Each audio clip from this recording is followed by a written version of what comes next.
What's going on, Jerome's? The Minnesota Fighting Vikings 2023 NFL Draft did pretty damn good considering they went in with only 5 draft picks, no second rounder, which was used on the TJ Hockenson deal. And 3 notable players selected were wide receiver Jordan Addison, round 1, cornerback Mekhi Blackmon out of USC, round 3, as well as BYU quarterback Jaren Hall in the 5th round. And ESPN showed a little love as Jeremy Fowler wrote up an article, Key Intel on all 32 teams after the 2023 NFL Draft, buzz, fits, and needs, and the Vikings, 3 players that we mentioned, they got some nice. They got shown a little bit of love. So this is what they said.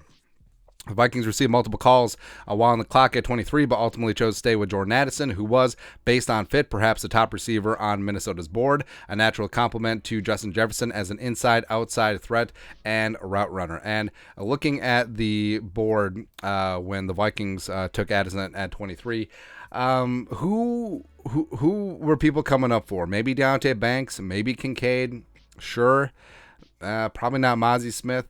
I don't know. I don't know. But I guess the world will never know. Hell, teams were probably coming up for Addison since there was a run on receivers too. But the Vikings sticking and picking and getting their guy, I love it, man. And Jordan Addison, they showed some love there. I absolutely love his attitude. I absolutely love what he brings to the table. He is the cleanest route runner in this draft. I think that he's perfect, opposite of Justin Jefferson, as well as supplementing KJ Osborne, as well as TJ Hockenson.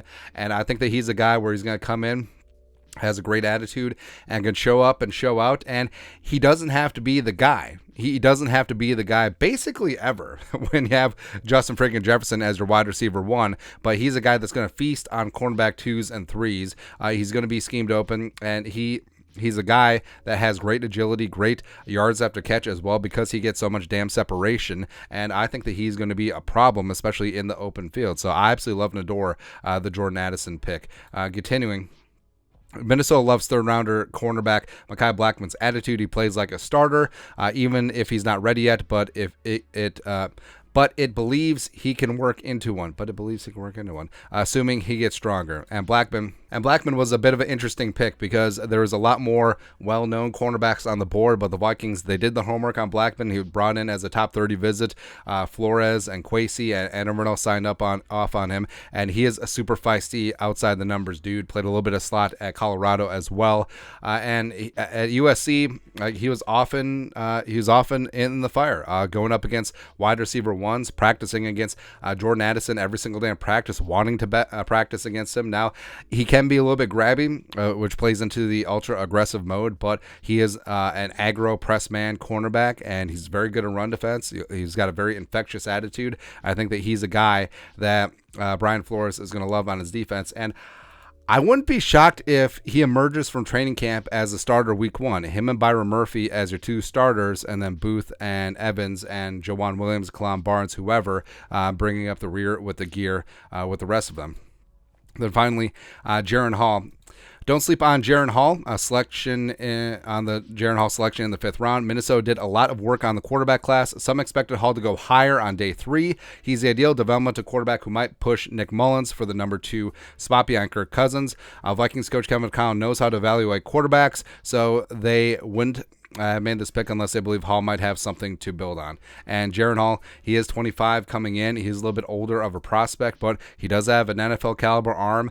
He throws a beautiful deep ball. He takes care of the football, does have some mobility as well. And I think that his age actually benefits him here, where he comes in as a mature kid and he'll be able to compete. And I think that he is going to bring a lot to the table in this spot. And I think that there is a chance that maybe he supplants Nick Mullins as a QB2. He'd have to really impress, because Nick Mullins certainly is a solid veteran backup quarterback, and if the Vikings did cut him and try to get him down on the practice squad, I think that he would be snatched up on that initial 53 before they could protect him on the PS. So I think that Jaren Hall has a lot of upside.